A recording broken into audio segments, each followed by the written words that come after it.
मुंबई महाराष्ट्र की प्रसिद्ध और स्थापित हिंदी लेखिका मंजुला जोशी जी की लिखी हुई कहानी सुनिए, प्रेम गली अति सकरी। मेरी ज़ुबानी। मैं हूँ सीमा सिंह। राधिका रमण जी पिछले कई दिनों से, या यूं कहें कि जब से सुना कि अंतु सबको लेकर विवाह समारोह में भाग लेने भारत आ रहा है, बड़ी दुविधा में थे। सनातनी परिवार में जहाँ प्याज लहसुन तक नहीं बनता, वहाँ मांस मच्छी खाने वाले, वो भी फिरंगी को राम राम।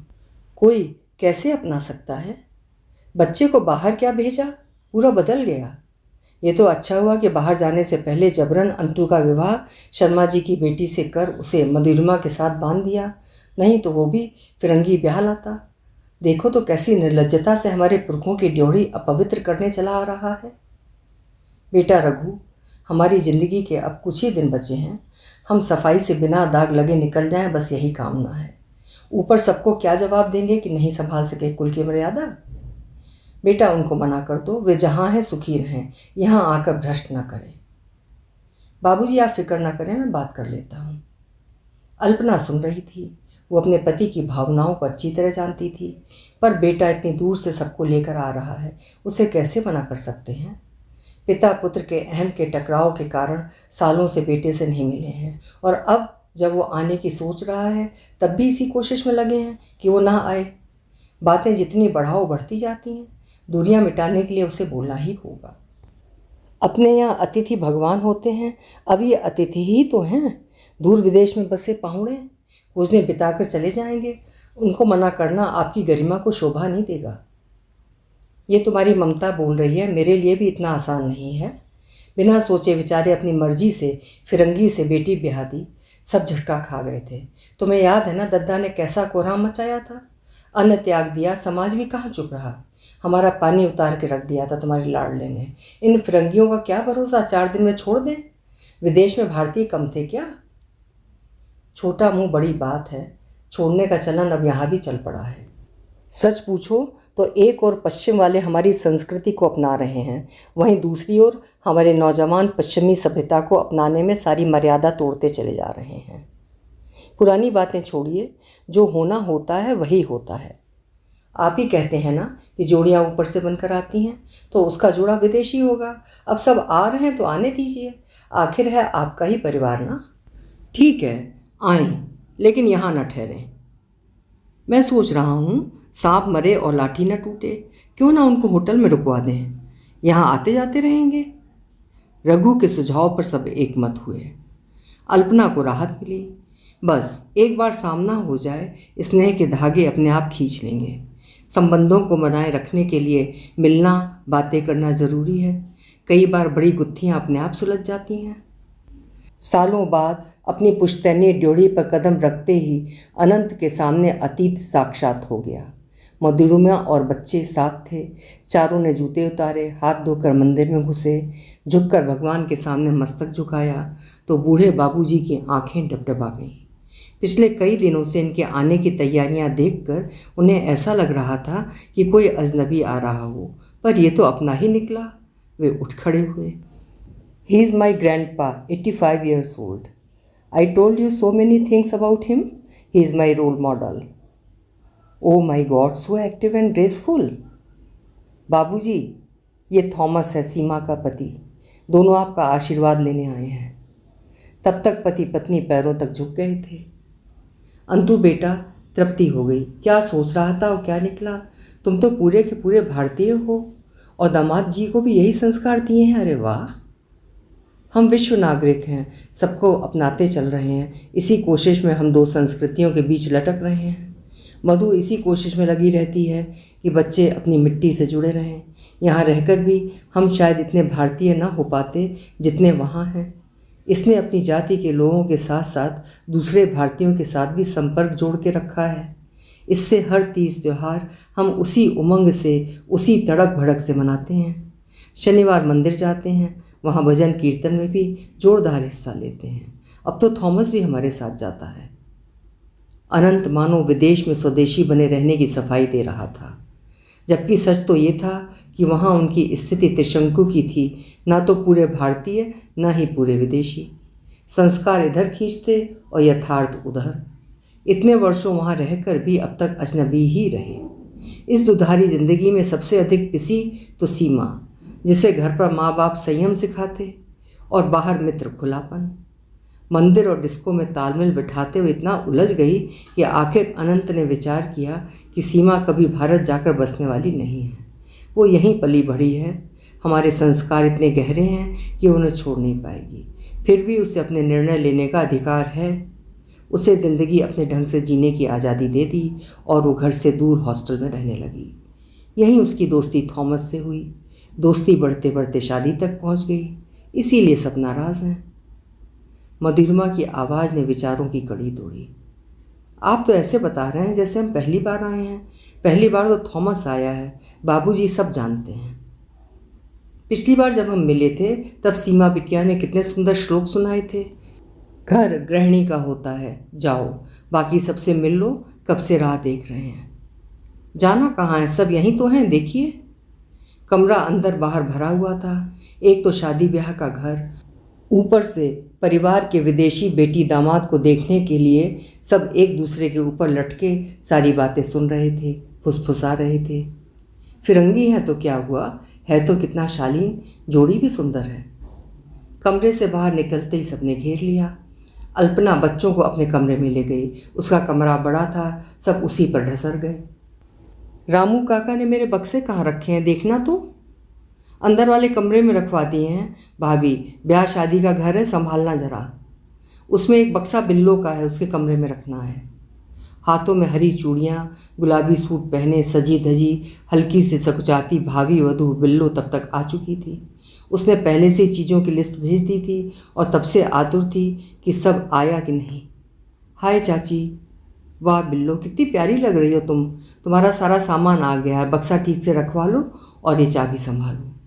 थैंक यू चाची, you are so sweet. I was sure कि आप सब ले आएंगी, कहते कहते लिपट गई। मधु मैं से कह रही थी, अब यहाँ सब मिलता है, चाची को परेशान मत कर, पर माने तब ना। जीजी परेशानी कैसी, घर की ही तो बात है, यहाँ से लो या वहाँ से। चाची mom is too much, always contradicting. घर के दूसरे लोगों से घिरे सीमा और थॉमस सबको लुभा रहे थे। विशेष रूप से थॉमस टूटी फूटी हिंदी बोलने और सबकी बातें समझने की कोशिश कर रहा था। देश काल जाति धर्म का पर्दा कब और कैसे गिर गया कोई जान ना पाया।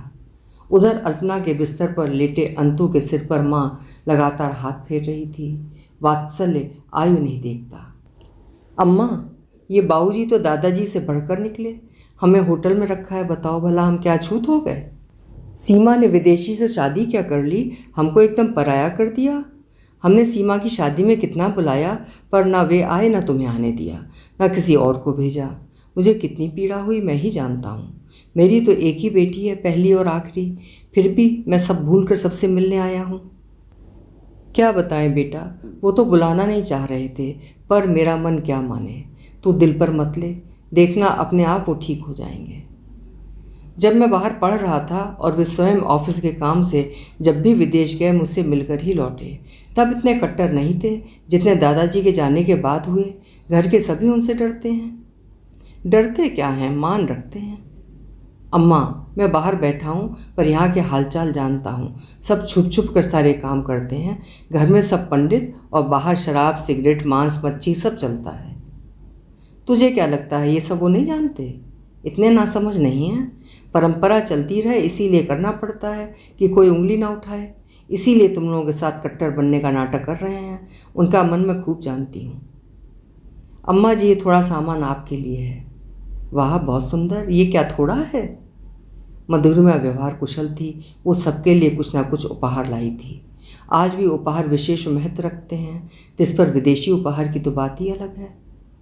मेहंदी वाली आती होगी, तब तक खाना पीना निपटा लो, नहीं तो फिर सबको खिलाना पड़ेगा। शाम को संगीत है, समय का ध्यान रखना जरूरी है। माधवी की बात पर सब खड़े तो हो गए, पर पंगत में थॉमस कहाँ और कैसे बैठेगा, ये प्रश्न बड़ा था। दादाजी से सब घबराते थे, पता नहीं कब भड़क जाएं।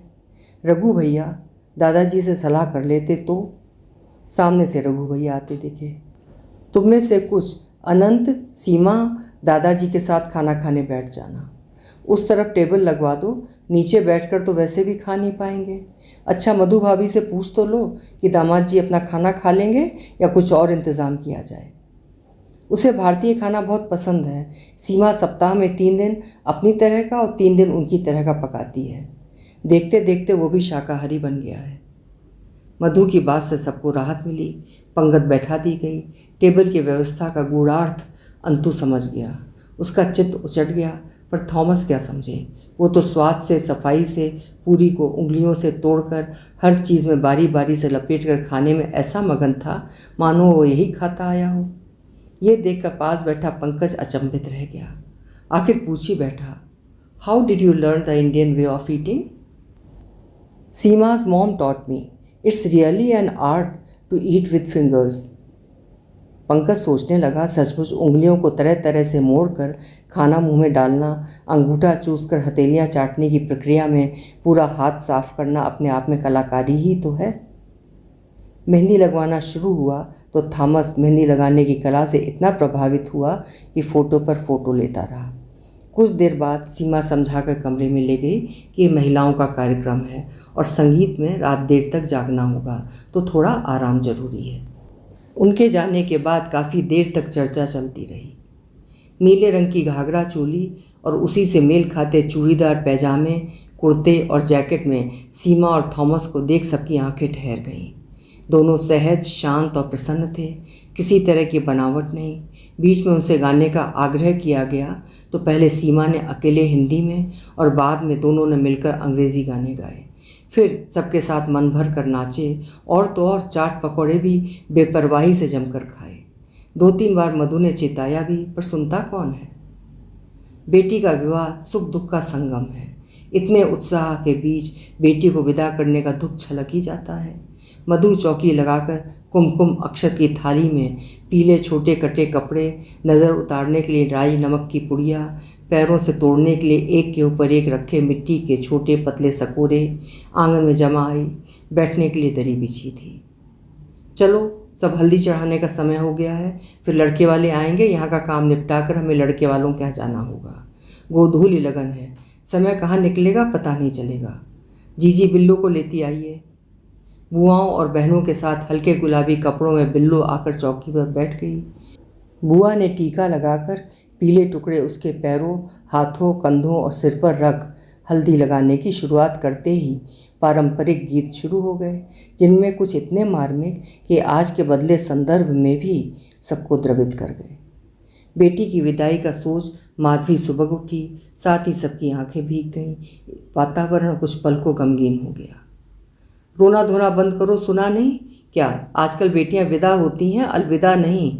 अच्छे गाने लगाओ और नाचो। कम्मो बुआ की बात पर सब हंसने लगे। बस फिर क्या था, नाच शुरू हो गया। दूर खड़ा थॉमस दुविधा में था कि हुआ क्या। एक साथ सब रोए, हंसे, फिर नाचने लगे। वो क्या समझे कि हम सुख और दुख दोनों में उत्सव मनाते हैं। हमारे रीति रिवाज, हमारी प्रथाएं गहरे अर्थ रखते हैं। बारात आने से विदाई तक थॉमस एकाग्रता से देखता रहा। You have too many rituals, our wedding is very short.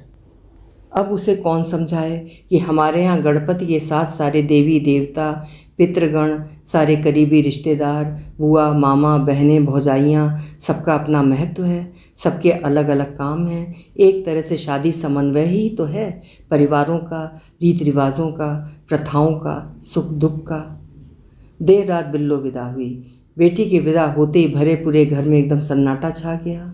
बेटी के जाते ही भरा पूरा घर सूना हो जाता है। बाबूजी, हम कुछ दिनों आपके साथ रहना चाहते थे। थॉमस को भारतीय संयुक्त परिवार दिखाना चाहते थे, पर अब विचार बदल लिया है। परायों की तरह रहने से तो अच्छा है यहाँ से निकल जाएं। शादी की धूमधाम में समय बीत गया, किसी का ध्यान नहीं गया। पर होटल में रुकना और पंक्ति भेद में मैं पहले ही समझ गया था। वातावरण दूषित ना हो इसलिए मैं चुप रहा। बच्चे मेरी बातों को सुनकर, कल्पना कर बड़े उत्साह से यहाँ की संस्कृति का अनुभव करने आए हैं। अब इसके पहले कि वे असलियत समझें, हमें चले जाना चाहिए, जिससे सबकी इज्जत बनी रहे। 2 टूक बातें कर अंतु माँ के कमरे में आ गया। राधिका रमण जी बाहर लॉन में कुर्सी पर बैठ गए। धूप सेकना उनका रोज का नियम था। वे कुछ देर टहलते, पेड़ पौधों का निरीक्षण करते, फिर बैठ जाते, पर आज उनके मन में बार बार विचार आते जा रहे थे। ये मैं ठीक नहीं कर रहा, केवल अपने झूठे अहम को बनाए रखने के लिए बच्चे को मानसिक संताप दे रहा हूँ। सच पूछो तो आज के बदलते समय में भेदभाव शोभा नहीं देते। सब मेरा मान रखते हैं, मेरी हर बात मानते हैं। इसका अर्थ ये नहीं कि मैं अपने मन की करवाता चला जाऊँ। समन्वय ही जीवन है, सबको मिलाकर चलना हमारी संस्कृति है। सबकी खुशी के लिए नियम बदले जा सकते हैं, और फिर ये मेरे बनाए नियम ही तो हैं, कोई सरकारी कानून तो नहीं जिसे तोड़ा ना जा सके। गाड़ी रुकने की आवाज़ से विचारों की श्रृंखला टूटी। देखा तो सामने से थॉमस और सीमा चले आ रहे थे। दोनों ने पांव छूकर आशीर्वाद लिए और दादाजी के अगल बगल बैठ गए। दादाजी ये आपसे कुछ कहना चाहता है। बोलो बेटा। सीमा, यू टेल हिम। ओके दादाजी, हम कुछ दिन आपके साथ रहना चाहते हैं। थॉमस आपसे जीने का ढंग सीखना चाहता है। वो जानना चाहता है आप सबको कैसे संभालते हैं।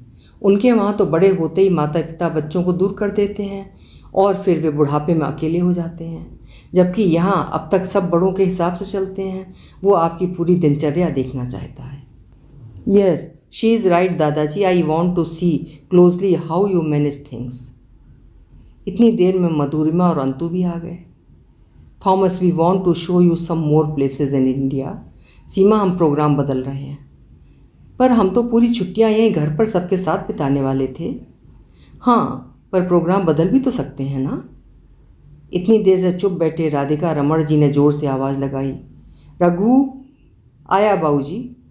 एक तो सबकी चाय भिजवाओ, दूसरे ऊपर के दोनों कमरे साफ करवा, सबके सामान होटल से मंगवा कर रखवाओ। अब कोई कहीं नहीं जाएगा, सब यहीं रहेंगे। और सुनो, अपनी माँ को भी यहीं भेज दो।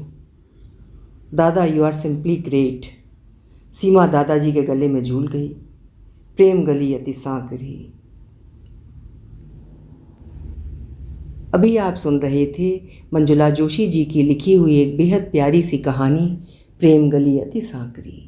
आशा है आपको भी पसंद आई होगी। कल फिर मिलेंगे। आपका समय शुभ हो।